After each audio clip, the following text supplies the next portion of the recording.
The rain hammered Seoul's streets like bullets against concrete. Inside the dimly lit emergency room of Gangnam Medical Center, Hallie Davis pressed gauze against a knife wound on a stranger's shoulder, her thick fingers steady despite the blood pooling on the metal table. The man, a low-level street fighter with gang tattoos crawling up his neck, gritted his teeth but didn't scream. She'd seen worse. Growing up black and plus-sized in South Korea had taught her to handle stares, whispers, and worse. But nothing prepared her for the moment the ER doors exploded open and 6 men in black suits surrounded a 7th figure whose presence sucked all oxygen from the room. Park Ji-sung didn't walk. He commanded space.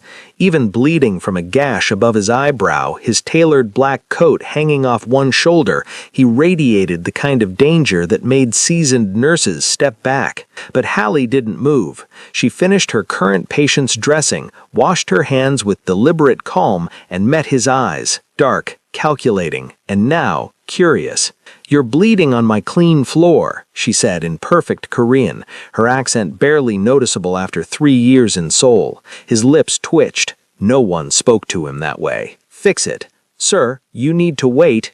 "I don't wait." His voice was silk wrapped around steel. Hallie crossed her arms over her scrubs, her generous frame blocking his path to the supplies. "Everyone waits here. Pain doesn't care about your whatever you do." The bodyguards tensed. One reached inside his jacket, but Ji-sung raised a hand, his eyes never leaving hers. For the first time in 10 years ruling Seoul's underground, someone treated him like he was ordinary. It was intoxicating. "What's your name?" he asked quietly. "Nurse Davis to you." He smiled, a real one that transformed his scarred face into something almost human. "Then fix me, Nurse Davis." Like this video if you've ever stood your ground when everyone else backed down. Subscribe to Love and Tension because this story is about to get dangerous. 20 minutes later, Hallie sutured his eyebrow with practiced efficiency, her fingers gentle despite his reputation, which she'd pieced together from the terrified whispers of other staff. Park Ji-sung, the ghost of Gangnam, Seoul's youngest and most ruthless mafia boss, the man who controlled everything from the docks to the nightclubs, who made politicians sweat and rival gangs disappear, and he was staring at her like she was a puzzle he couldn't solve. "You're not Korean," he observed as she snipped the final thread. "Gold star for observation." She disposed of her gloves with a snap. "You're not a businessman." His eyes darkened with amusement. "What gave it away?" "Bullet graze on your ribs from last month. I remember the scar. Knife wound tonight. Bodyguards who carry the same guns as the Yakuza imports we treated last week." She met his gaze levelly. "Plus, everyone in this hospital is terrified of you except me. That tells me everything. Why aren't you afraid?"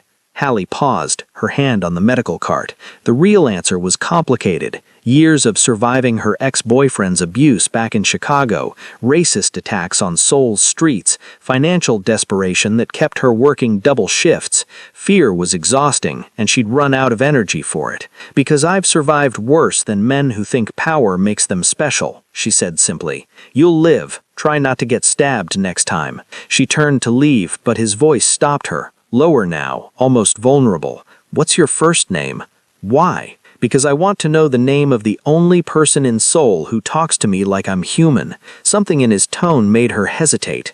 Beneath the tailored menace, she glimpsed something familiar, loneliness so profound it hollowed you out from the inside. She knew that feeling intimately. "Hallie," she said quietly. "Hallie." He tested it like a prayer. "I'm Ji-sung, and I think I'm going to be coming back here. Try not to. Hospital beds aren't comfortable," but they both knew he meant something else entirely. Comment below, have you ever met someone and instantly knew they'd change your life? What happened? Ji-sung returned 3 days later. Not injured, that would have been too obvious. He walked into the ER at 2 a.m. carrying an expensive box of French macarons and a problem. "My driver has food poisoning," he announced, setting the box on Hallie's nurse's station. She looked up from her charts, one eyebrow raised. "And you need the ER for that because..." "Professional opinion. I don't trust my regular doctor. Your regular doctor is probably on your payroll and too scared to tell you the truth. She stood, her curvy figure wrapped in purple scrubs that somehow made her look both approachable and formidable. Where is he? Outside, in the car. Hallie grabbed her stethoscope and followed him into the rain-slicked parking lot where a black Mercedes idled under flickering streetlights. The driver, a weathered man in his 50s, sat in the back seat looking genuinely ill, his face pale and clammy. She took his vitals efficiently, asked pointed questions about his symptoms, and diagnosed severe gastroenteritis within minutes. He needs IV fluids and rest. Bring him inside. Will he survive? Jisung asked, and the concern in his voice surprised her. Yes, he'll feel awful for 24 hours, then recover completely. She studied him in the amber glow of the streetlights. You actually care about your driver. He's worked for my family since I was 12. He taught me to drive on back roads outside the city when my father was too busy building his empire. Jisung's expression softened in a way she suspected few people ever witnessed. Some people matter. Bring him in. I'll get him situated. As she turned to head back inside, Jisung caught her wrist, not roughly, but with enough intent to stop her. His hand was warm despite the cold rain beginning to fall. Have dinner with me. No. Why not? Because you're a mafia boss and I'm a nurse who's already escaped one dangerous man. I don't need another. Her voice was matter-of-fact, without judgment or fear. Plus, your world and mine don't mix. What if I want them to? Hallie looked down at his hand still circling her wrist, then back up at his face. Handsome in a brutal way, scarred and sharp-edged, but with eyes that held surprising depth. Why? What do you want from me? I don't know yet, he admitted, but I haven't stopped thinking about you since you told me I was bleeding on your clean floor. You looked at me and saw a man, not a ghost story. Do you know how rare that is? The vulnerability in his confession made her chest tighten. She understood invisibility, how people looked through you, at you, around you, but never truly saw you. In Chicago, men had fetishized her body or dismissed her intelligence. In Seoul, locals stared at her skin like she was an exotic curiosity, but she'd learned to weaponize that invisibility, to move through the world unnoticed when she needed to survive. One dinner, she heard herself say, public place, and you don't touch anyone who looks at me wrong. I can handle myself. His slow smile could have melted steel. Deal. 3 nights later, Jisung picked her up in a different car, a Seville gray Hyundai instead of his usual armored convoy, and drove them to a small restaurant in Itaewon, where the owner greeted him warmly but without the usual terror. They sat in a corner booth with red vinyl seats and ordered jjajangmyeon like ordinary people. This place belonged to my grandmother, Jisung explained, pouring her tea with surprising grace. She escaped North Korea with nothing, built a life here, serving noodles and saving every won. My father turned her restaurant money into his first legitimate business, then other ventures. And you inherited the other ventures. I expanded them. He met her eyes directly. I won't lie to you, Hallie. I control the docks, the gambling houses, the protection networks across Seoul. I've hurt people who deserved it and some who didn't. I'm not a good man. Why are you telling me this? Because you asked for honesty and because... He paused, something flickering across his face that looked like pain. Because every time I'm near you, I feel less like the monster I've become and more like the person I was before this life consumed me. It's addictive. You're addictive. And I need you to understand that before this goes further. Hallie set down her chopsticks carefully, processing his words. Her ex-boyfriend back in Chicago had hidden his violence behind charm until it was too late, until she'd woken up in the hospital with broken ribs and no one who believed her story.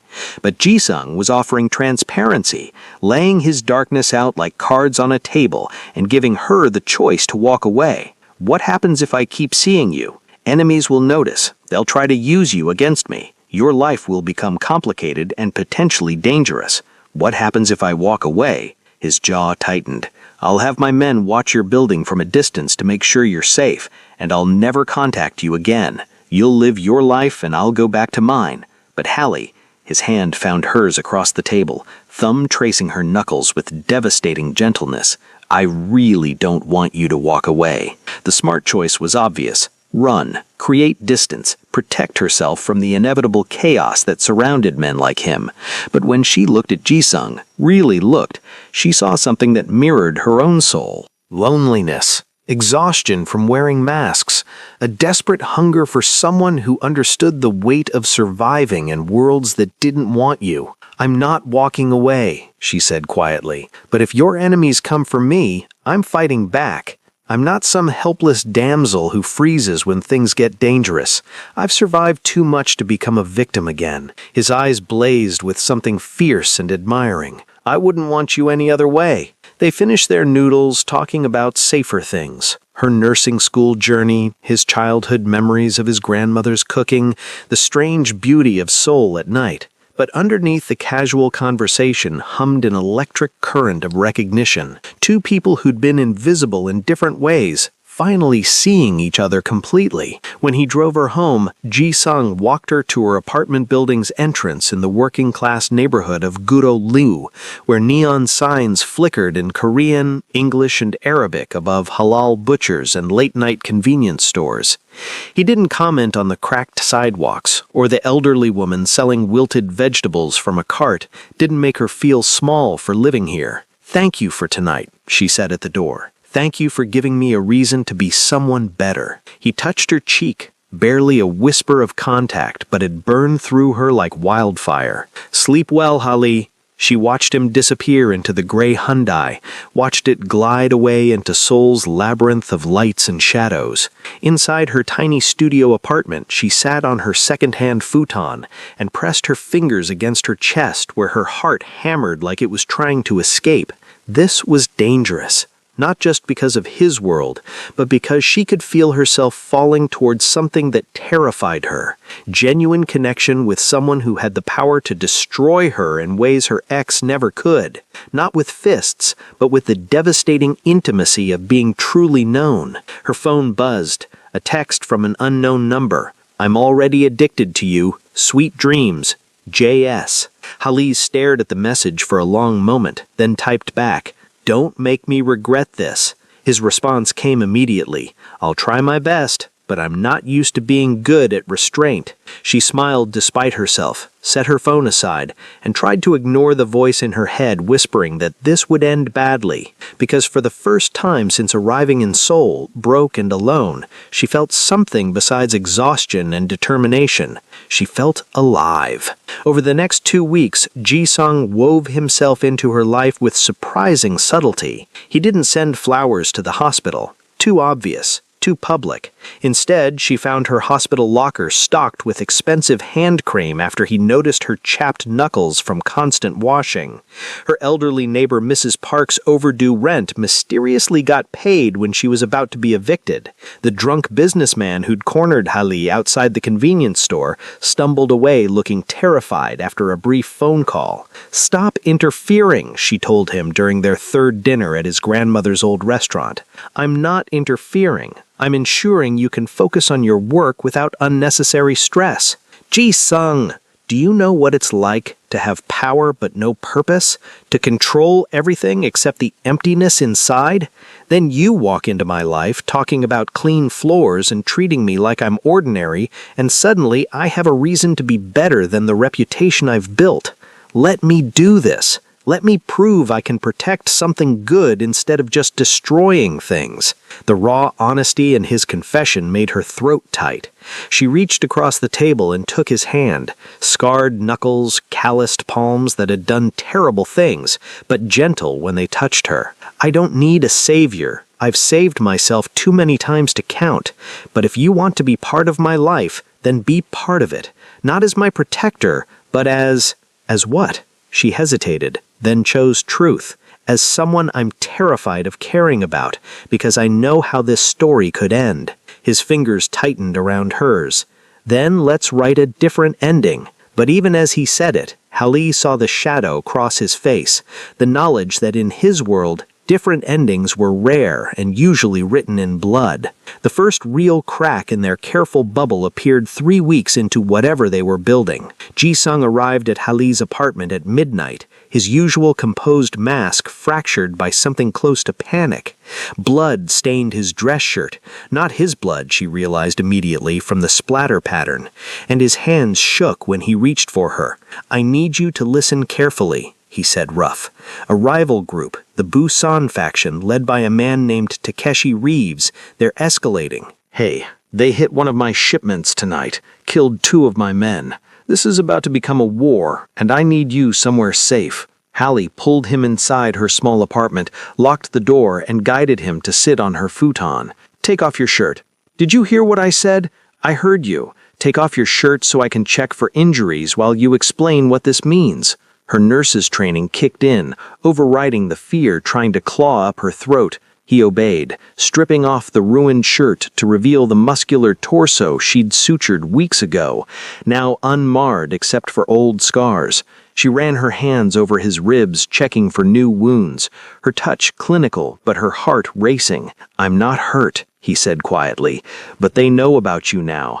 Takeshi's people have been watching me, and they've seen us together. He's the type who'll use any weakness. I'm not your weakness. You're the only thing in this world that makes me feel human, Hallie. That makes you the most dangerous weapon anyone could use against me." His hands caught her wrists, pulling her closer until she stood between his knees. "I need you to leave Seoul for a few weeks. I have a safe house in Jeju Island. You can—" "I'm not running. This isn't about bravery." "You're right, it's not." She pulled her wrists free and stepped back, crossing her arms. "It's about reality. I'm a Black woman in South Korea with a nursing visa that requires me to maintain employment. If I disappear for weeks, I lose my job, I lose my visa, I lose everything I've built here. And for what? To hide while you wage war? To stay alive? I didn't survive an abusive relationship and racism and financial devastation just to let fear control me now." Her voice stayed level despite the adrenaline flooding her system. "Tell me what precautions I need to take. I'm smart, Ji-sung. I adapted to your world faster than you expected because I've had to adapt my entire life to survive places that didn't want me. Use that instead of trying to hide me away like I'm fragile." He stared at her for a long moment, something shifting in his expression, frustration giving way to reluctant admiration. "You're impossible. I'm practical. There's a difference." Ji-sung stood, started pacing her small apartment like a caged predator. "Fine. New rules. You don't leave the hospital alone. Ever. I'll have 2 men stationed in the parking garage, Daewon and Sung Min. They're trustworthy and won't approach you unless there's immediate danger. You vary your route home every night. No patterns. You see anyone suspicious, you call me immediately." He pulled out his phone, typed rapidly, then showed her photos of a lean man with Yakuza-style tattoos. "This is Takeshi. Memorize his face. If you see him anywhere near you, run first and call me second." Hallie studied the photo. The cold eyes, the cruel mouth, the aura of violence even through a screen. What does he want? Territory? Respect? My head on a platter. Ji-sung's jaw clenched. "And now, probably you, because he'll have figured out that hurting you is the fastest way to make me irrational. Then don't become irrational. That's what he wants. You don't understand what I'd do if someone hurt you." "Yes, I do." She stepped closer, placed her hand against his chest, where his heart hammered like a war drum. "You'd burn down the city. You'd unleash the monster you keep chained up for my sake. You'd become exactly what your enemies expect, and you'd lose yourself in the process. I understand perfectly, Ji-sung. That's why you need to promise me something." "What?" "Promise me that if something happens, if Takeshi or anyone else comes for me, you don't let revenge destroy the man I've gotten to know, the one who pays his driver's medical bills and stocks my locker with hand cream and treats me like I'm matter beyond being a weakness to exploit." His expression cracked, vulnerability bleeding through. "How can you ask me that?" Because being addicted to someone means caring about who they become, not just keeping them close. She rose on her toes and kissed him, their first real kiss, soft and devastating, and tasting like fear and defiance. When she pulled back, his eyes were closed, his breathing uneven. "Promise me." "I'll promise to try," he whispered. "That's the best I can offer." It wasn't enough, but Hallie accepted it because she understood the futility of demanding restraint from someone whose entire existence was built on controlled violence. Instead, she spent the next hour listening to his detailed security plan, memorizing faces and procedures, transforming herself from potential victim to active participant in her own safety. When he finally left near dawn, Hallie stood at her window watching his car disappear into Seoul's awakening streets. She felt the weight of the choice she'd made, not to run, not to hide, but to stand in the blast radius of his world and trust her own strength to survive it. Her phone buzzed. A text from Ji-sung. "You're either the bravest woman I've ever met or the most foolish. I haven't decided which." She typed back, "Both. That's what makes me dangerous, too." His response took longer. "I'm addicted to you, Hallie, and it's destroying every wall I built to keep people out. I don't know if that's good or terrible." "Maybe it's both," she replied. "Maybe that's the point." The next 2 weeks passed in tense normalcy. Hallie worked her shifts at Gangnam Medical, hyper-aware of her surroundings in ways that made her shoulders ache from constant vigilance. She spotted Ji-sung's Ren, Daewon, and Sungmin easily enough, one always in the parking garage, the other rotating positions near the hospital entrance. They never approached her, maintained professional distance, but their presence was both reassuring and unsettling. Ji-sung visited when he could, always late at night when her shifts ended, always looking more exhausted than the time before. The war with Takeshi's faction was escalating. She could see it in the new scars appearing on his knuckles, the way he startled at sudden sounds, the darkness spreading behind his eyes like ink in water. "Talk to me," she said one night in her apartment, forcing him to sit still while she examined a fresh bruise along his ribs. "3 more of my men are in the hospital. Not yours. I'm keeping this away from your workplace, but it's getting worse. Takeshi's bringing in mercenaries from Osaka, professional killers who don't care about territory rules or civilian casualties." What does that mean?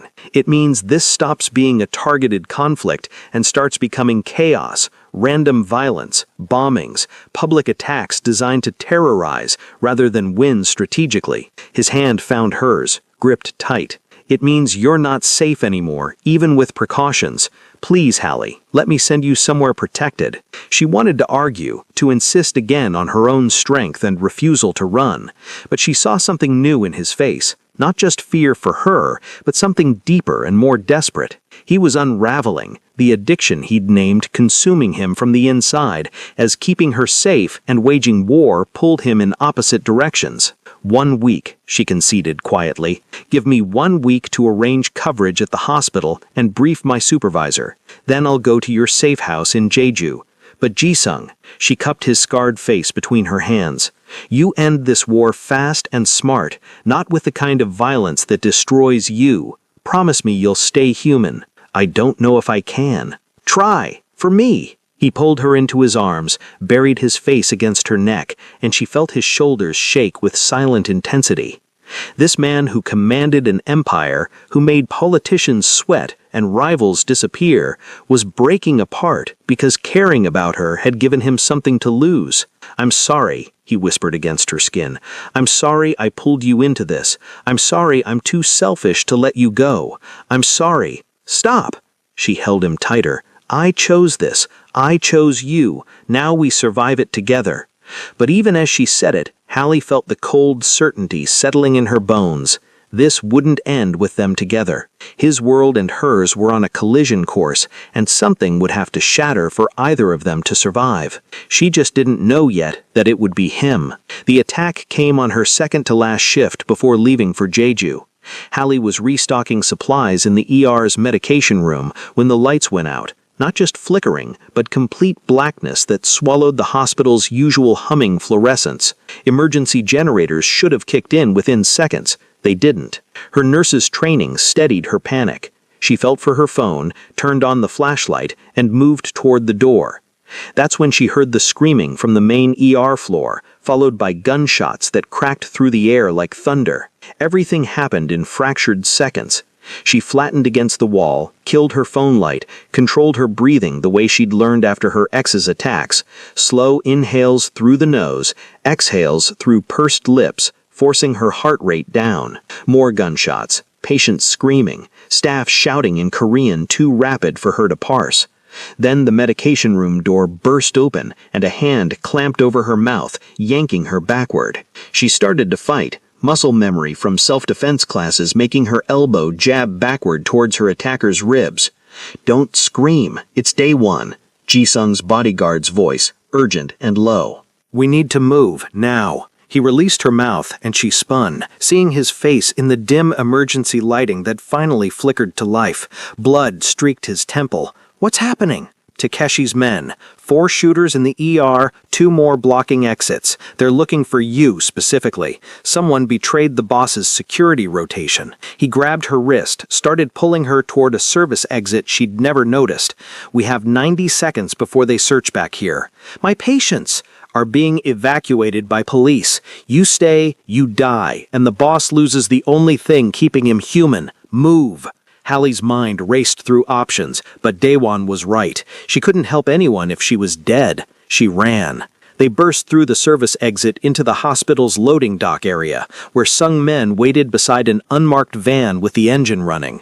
"Hospital's surrounded," he reported tersely, "but the boss created a distraction 3 blocks west. We go now, we might make it." Hallie climbed into the van's back seat as Daewon took the passenger side, and Sung men gunned the engine. They peeled out of the loading zone just as more gunshots erupted from inside the hospital, closer this time, like whoever was hunting her had found the medication room empty. "Where's Ji-sung?" she demanded, gripping the seat as Sung men navigated Seoul's back alleys at terrifying speed, creating the distraction, drawing Takeshi's attention away from you. Her stomach dropped. What kind of distraction? The bodyguards exchanged a glance she didn't like, the kind that makes Takeshi focus on him instead of you, Daewon said carefully. "Take me to him." "No, boss's orders. I don't care about his orders. If he's putting himself in danger to protect me, I deserve to know what's happening." Her voice cracked with fear and fury. Sung men's eyes met hers in the rearview mirror, something like sympathy flickering there. "Miss Hallie, with respect, what the boss is doing right now, you can't stop it. And if we bring you there, we ruin the whole point of his sacrifice." Sacrifice. The word hit her like a physical blow. "What are you talking about?" "The war with Takeshi escalated beyond territory," Daewon explained quietly as they merged onto a highway heading south out of Seoul. "It became personal. Takeshi wants the boss dead, and he'll burn the city to make it happen. So the boss made a choice." "What choice?" Another loaded glance between the bodyguards. "We're taking you to a safe house outside Busan," Sung Min said tersely. "You'll stay there under protection until..." "Until what?" "Until it's over." Hallie's breath came short and sharp.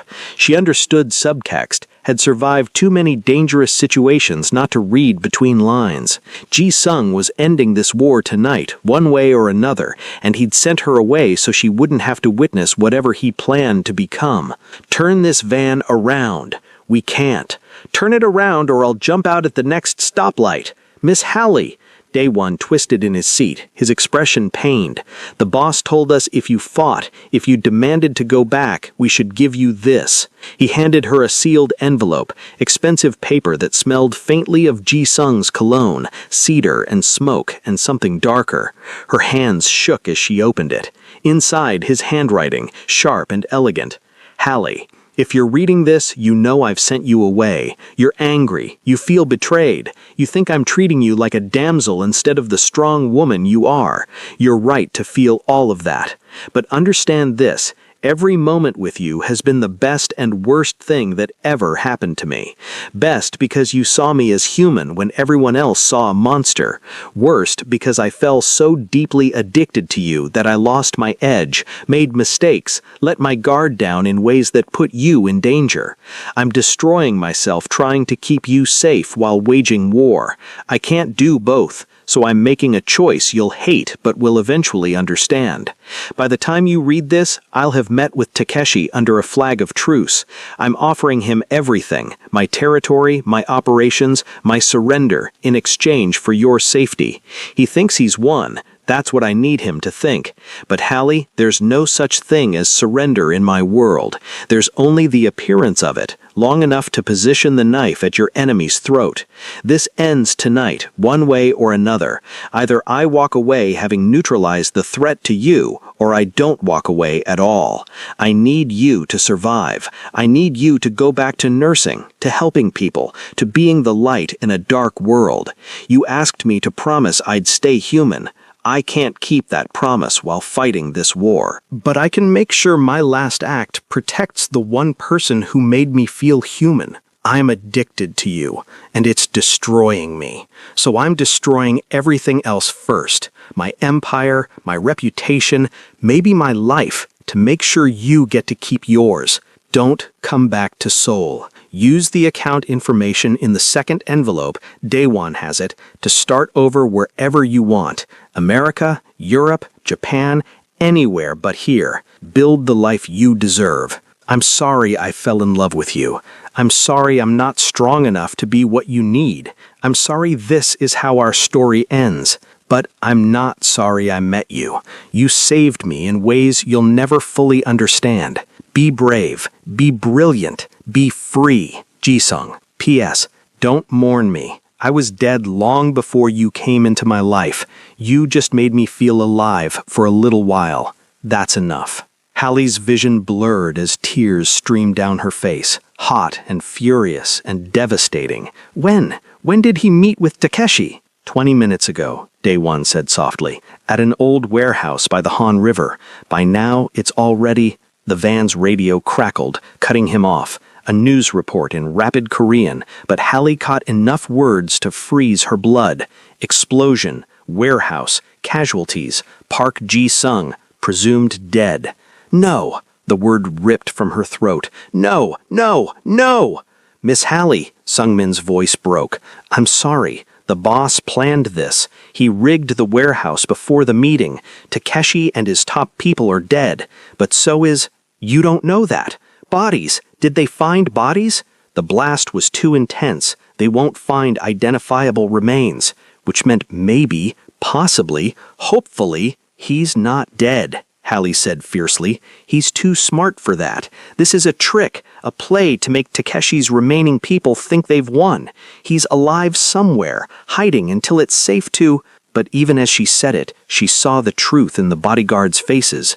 Whatever Ji-sung had done, he'd meant it as a final move, a complete destruction that erased him from the board along with his enemies. She crumpled against the van's seat, the letter clutched in her fists, and sobbed like something vital had been carved out of her chest, because that's exactly what had happened. She'd survived her ex's fists, and Seoul's racism, and poverty's grinding weight, but this... Loving someone who loved her back enough to erase himself for her safety, this might actually break her. Take me to Busan, she whispered when she could speak again. But I want updates, every day. If there's any sign he's alive, any hint, we'll tell you, Daewon promised. The boss left instructions. We protect you now the way we protected him. You're our responsibility. The van carried her south through the night, away from Seoul's glittering skyline and the man who'd become her addiction. She clutched his letter and watched the city disappear behind her, wondering if love always felt like this, beautiful and brutal, saving and destroying, all at once. The safe house outside Busan was a modest two-bedroom cottage overlooking the sea. So different from Seoul's urban chaos, it felt like a different country entirely. Hallie spent the first week in numb shock, moving through each day like a ghost. Daewon and Sungmin maintained a professional distance, guarding her perimeter but giving her space to grieve. Because that's what this was, grief. Even without a body to bury or a funeral to attend, she mourned Ji-sung the way you mourn someone who'd fundamentally changed who you are and then vanished, leaving you to figure out how to exist in a world that felt emptier than before they arrived. The news reports told conflicting stories. Park Ji-sung, notorious crime boss, killed in explosion at Han River warehouse. Takeshi Reeves and 6 members of his organization also dead. A 7th body, badly burned, identified through dental records as one of Ji-sung's top lieutenants.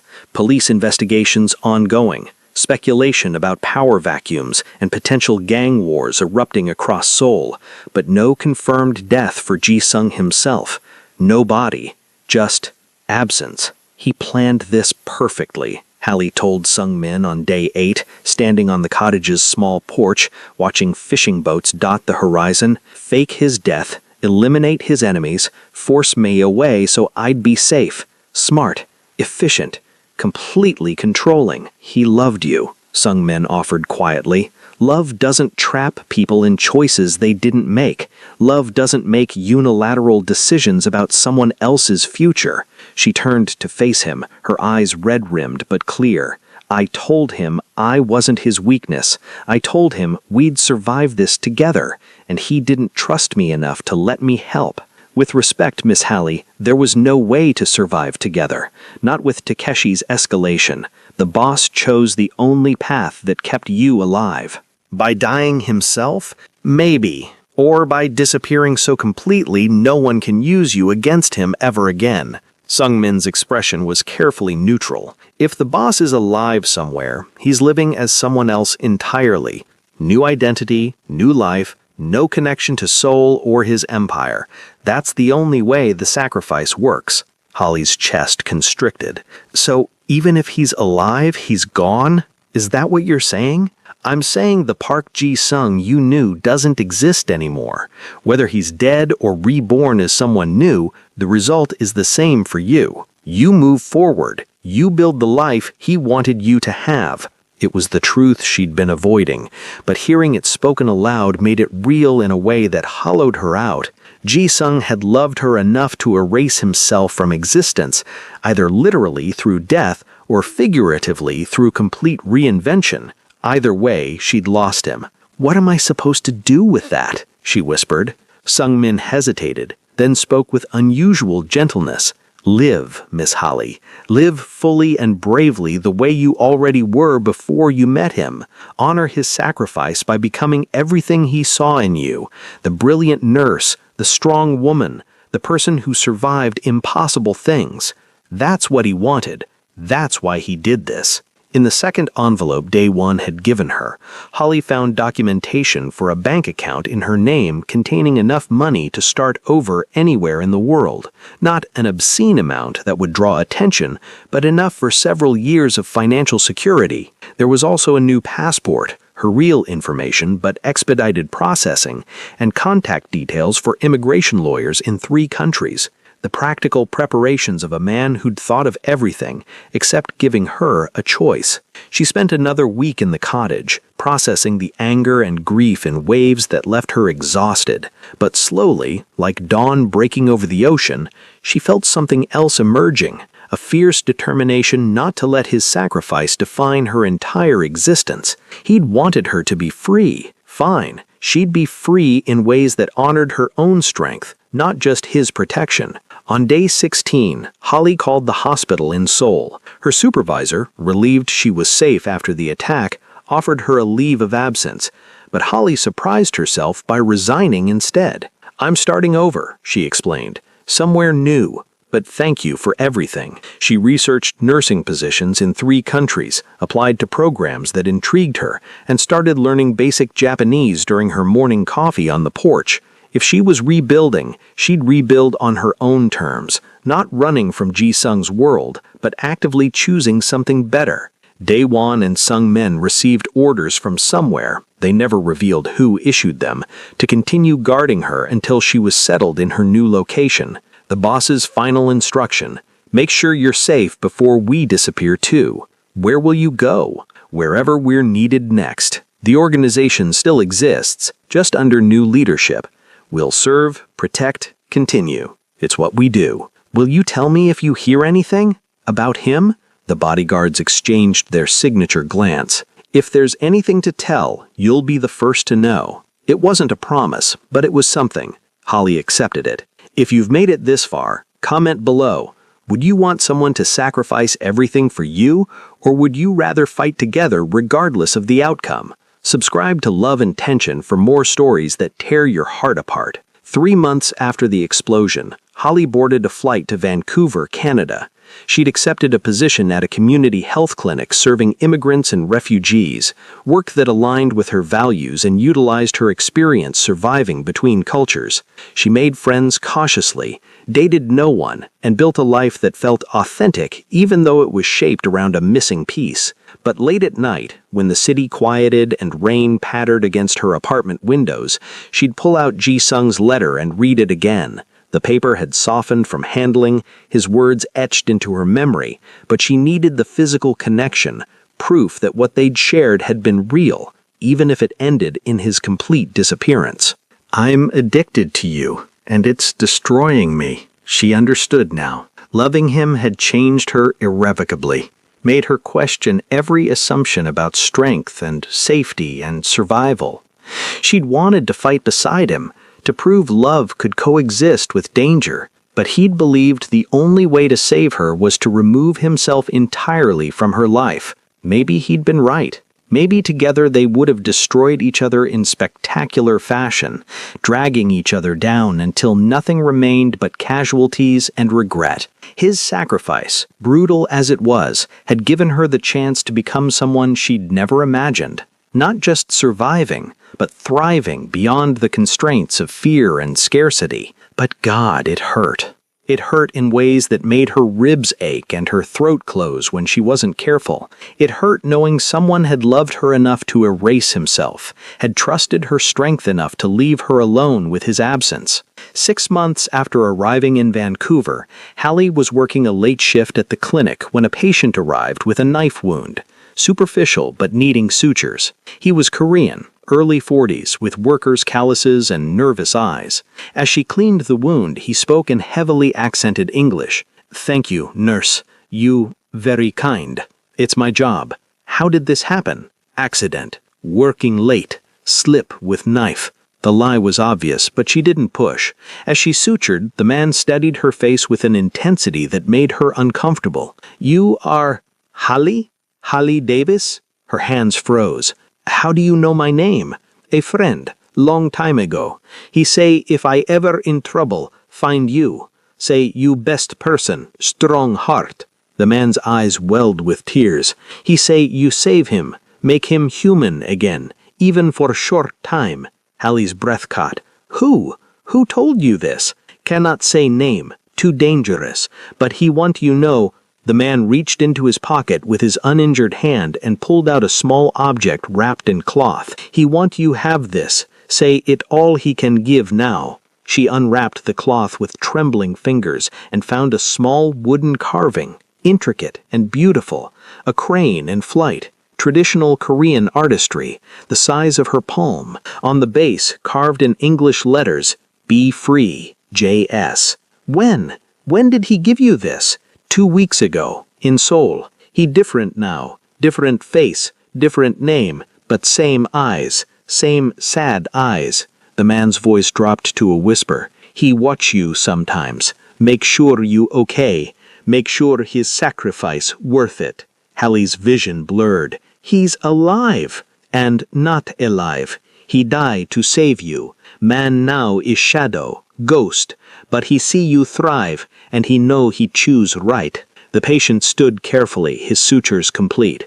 "No more contact, too dangerous, but he want you know, you free him too. His death, his gift, it free him from life that destroy his soul.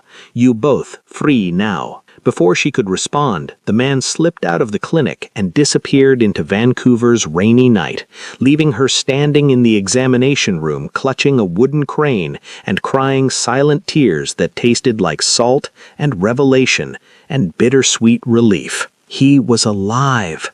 Somewhere, somehow, Ji-sung had survived his own sacrifice and become someone new, and he was watching from a distance, ensuring her safety without ever re-entering her life, respecting the boundary his disappearance had created. It was the cruelest kindness, the most loving abandonment, the perfect torture of knowing he existed but remained unreachable, living proof that some loves are too destructive to sustain, but too powerful to ever truly end. Hallie returned to her apartment that night and placed the wooden crane on her windowsill where morning light would find it. She thought about writing him a letter, though she had no address, no way to reach him, just to say she understood now. She understood that his addiction to her and hers to him had been the kind that burned too bright to last, that would have consumed them both if they'd tried to force it into normal shapes. Instead, she lived. She worked at the clinic, helped refugees navigate Canada's healthcare system, built friendships with people who knew nothing of her soul life. She dated occasionally, though no one ever made her feel the way Ji-sung had, like every nerve ending was alive and terrified and completely, devastatingly known. And sometimes, on quiet nights when Vancouver's rain mimicked Seoul's patterns, she'd catch a glimpse of someone in the distance, a figure that moved with familiar predatory grace, watched with eyes that might have once been dark and calculating and devastatingly gentle when they looked at her. She never approached, never confirmed, because understanding his sacrifice meant accepting its completeness. They'd both died to save each other, him, literally or figuratively, her by leaving Seoul and becoming someone new. They'd been addicted to each other, and the only cure had been total separation, but the crane remained on her windowsill, proof that some loves destroy you and save you in the same breath, that the strongest connections sometimes require the deepest distances, that being free doesn't mean forgetting, it means carrying someone with you as you build a life they made possible by walking away. 1 year after the explosion, Hallie volunteered at a charity medical event in Seattle, just across the border, close enough for a weekend trip. The event served homeless populations, offering free health screenings and basic care. She'd become good at this work, at seeing people others overlooked, at offering dignity alongside medical treatment. Near the end of her shift, a man approached her station. He wore worn clothes that suggested street living, a baseball cap pulled low, and several days of stubble that obscured his features. But when he sat down and looked up at her intake form, she saw them, those eyes, dark, calculating, and in that fraction of a second before he controlled his expression, devastatingly gentle. Time stopped. Her pen froze on the intake form. Every instinct screamed to say his name, to reach across the table, to demand answers about the year she'd spent grieving and rebuilding, and learning to exist around the absence he'd left. But his almost imperceptible headshake stopped her. Don't. Please don't. So Hallie took his vital signs, blood pressure slightly elevated, pulse strong and steady, and pretended he was just another anonymous patient. "Any current health concerns?" she asked, her voice professional despite the way her hands shook. "Old injury. Chest. Sometimes hard to breathe." His voice was different, rougher, accented differently, like he'd been practicing a new identity so thoroughly it had become real. But underneath, she heard the ghost of Park Ji-sung. She examined him carefully, her fingers finding the scar tissue she'd once sutured above his eyebrow, now disguised with careful makeup. This old injury. How'd it happen? Explosion. Year ago. Lucky to survive. Lucky, she repeated hollowly. Her fingers moved to his ribs, pressing gently, feeling for damage. And there, fresh scars, burn tissue, evidence that the explosion had been real and he'd barely escaped. "You should see a specialist. This tissue needs monitoring. Can't afford specialists. Then come back here next month. We'll monitor it for free." His eyes met hers, a question, a plea, a desperate hope she couldn't fully interpret. "Will you be here?" "Yes," the word caught in her throat.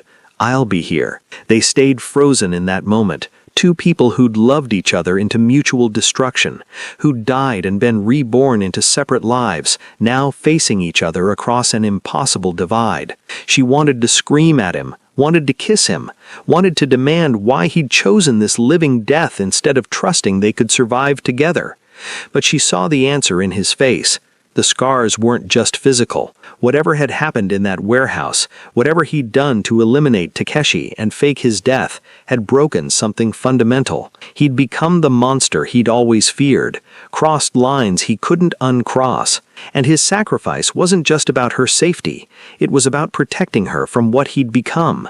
"Take care of yourself," she whispered. "You too." He stood slowly, like his ribs still hurt. "You're doing good work here. Important work. Your friend would be proud." "My friend died in an explosion." Something flickered across his face. Pain, relief, gratitude that she understood the fiction they needed to maintain. Then his death wasn't wasted. "Look at you now." He walked away before she could respond, disappearing into the crowd of volunteers and patients. Hallie sat at her station, fighting the urge to chase him, to break the careful illusion, to drag him back into her life regardless of consequences. But she didn't, because his sacrifice had been about giving her freedom, and chasing him would negate everything he'd given up. So she finished her shift, packed up her supplies, and returned to Vancouver with the knowledge that he existed somewhere in the shadows, alive but unreachable, watching but never approaching, loving her enough to stay dead in every way that mattered.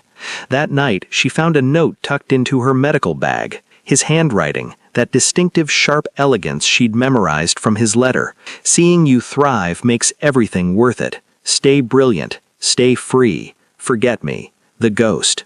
She didn't forget, but she did continue building her life, got promoted at the clinic, started teaching trauma-informed care to other healthcare workers, published an article about treating marginalized populations with dignity. She became someone she barely recognized from her scared Chicago days or her struggling Seoul nights. And sometimes, maybe once every few months, she'd catch a glimpse of a figure watching from a distance. At the grocery store, outside the clinic, once at a park where she'd gone to read on her day off. Never close enough to confirm, never approaching, just present, like a guardian shadow ensuring her safety from afar. She never acknowledged these sightings, never tried to make contact, because they'd made an unspoken pact the day he'd faked his death. Their love was too powerful and too destructive to exist in the same space. So they lived parallel lives, connected by invisible threads and mutual sacrifice, each carrying the other's ghost while building separate futures. It was the saddest kind of love story, the most honest kind of sacrifice, the only ending that made sense for two people whose addiction to each other had been so complete it required complete separation to survive. Years later, when Hallie was featured in a nursing journal for her work with immigrant populations, she kept the magazine on her coffee table for weeks, and one morning she found it moved slightly, open to her article, with a small check mark in the margin beside her photo. Nothing else, just that tiny mark that said, "I see you. I'm proud.